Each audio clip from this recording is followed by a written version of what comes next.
Hello guys.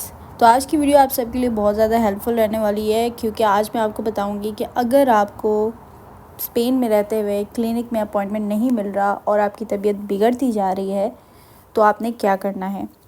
क्योंकि मेरे husband को 1 हफ़्ते से बुखार चढ़ा हुआ था और वो उतरने का नाम नहीं ले रहा था। जब हमने क्लिनिक में अपॉइंटमेंट मांगा तो उन्होंने 2 हफ्ते के बाद दिया। अगर आपके साथ भी ऐसी कंडीशन हो जाए तो आपने क्या करना है, तो मैं फुल गाइड करूँगी, वीडियो को एंड तक देखिएगा। आपने चले जाना है स्पेन की एमरजेंसी हॉस्पिटल। हर सिटी में एक एमरजेंसी हॉस्पिटल होता है जो कि पब्लिक होता है। हमारी कंट्री के प्राइवेट हॉस्पिटल से भी काफ़ी बेहतर होता है।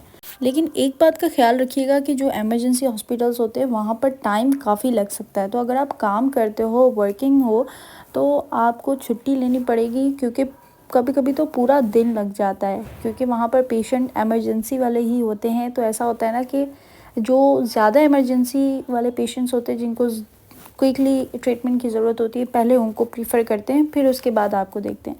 तो इस तरह तकरीबन आप 4 से 5 घंटे तो अपने जहन में रखें। तो अभी हम जहाँ जा रहे हैं वो एमरजेंसी, उसमें आपके पास मेडिकल कार्ड होना चाहिए। और मेडिकल कार्ड अब हम रिसेप्शन पे दिखाएंगे और फिर वो हमें एक चिप देगी और एक बैंड लगाएगी कि ये पेशेंट है। और फिर हमें कंप्यूटर पे वेट करना है कब हमारी बारी आएगी। 2 लोग चेक करेंगे। एक जो होगा वो आपकी इनिशियल ऑब्जर्वेशन करेगा, फिर वो उसको जो लगेगा जहाँ पहुँचाना है वो वहाँ उस डॉक्टर के पास, स्पेशलिस्ट के पास आपको भेजेगा। तो लेट्स सी।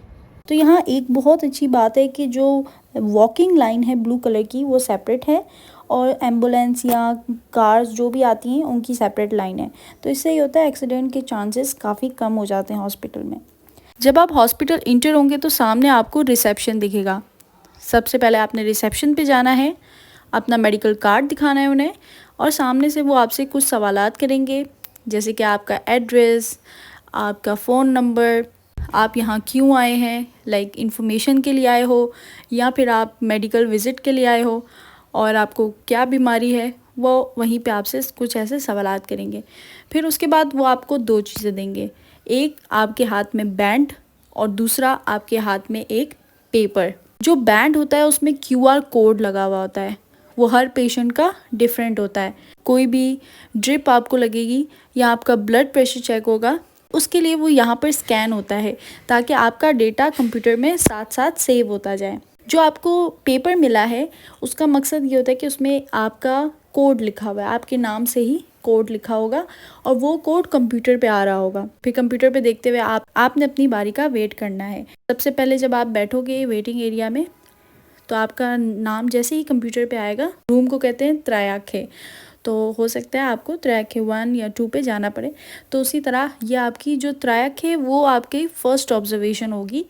फिर उसके बाद आपकी फ़र्स्ट ऑब्जर्वेशन जब हो जाएगी, आप बता दोगे कि मुझे ये प्रॉब्लम है, फिर वो स्पेशलिस्ट के पास भेजने के लिए आपको वेट करने का कहेंगे।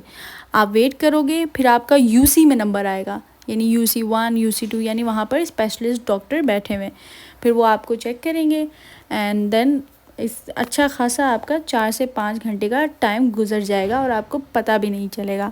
हाँ, अगर आप बीच में कोई ब्लड सैंपल, यूरिन सैंपल लेना होगा तो वो आपको बता देंगे। अच्छा, हमारे पाकिस्तान जैसे यहाँ पर हॉस्पिटल में कैंटीन्स वगैरह तो नहीं होती, लेकिन यहाँ पे मशीनें लगी हुई होती हैं। तो यहाँ पर आप कॉइन्स डाल के या कार्ड यूज़ करके खाने पीने का सामान ले सकते हो। और ये जो एरिया है ना मशीन के बिल्कुल सामने, ये होता है कैंटीन एरिया इसे कहते हैं, और यहाँ पर आप खा पी सकते हो।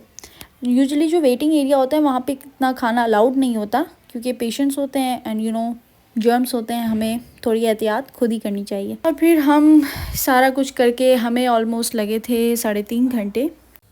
फिर चेकअप करवा के हम घर की तरफ रवाना हो गए।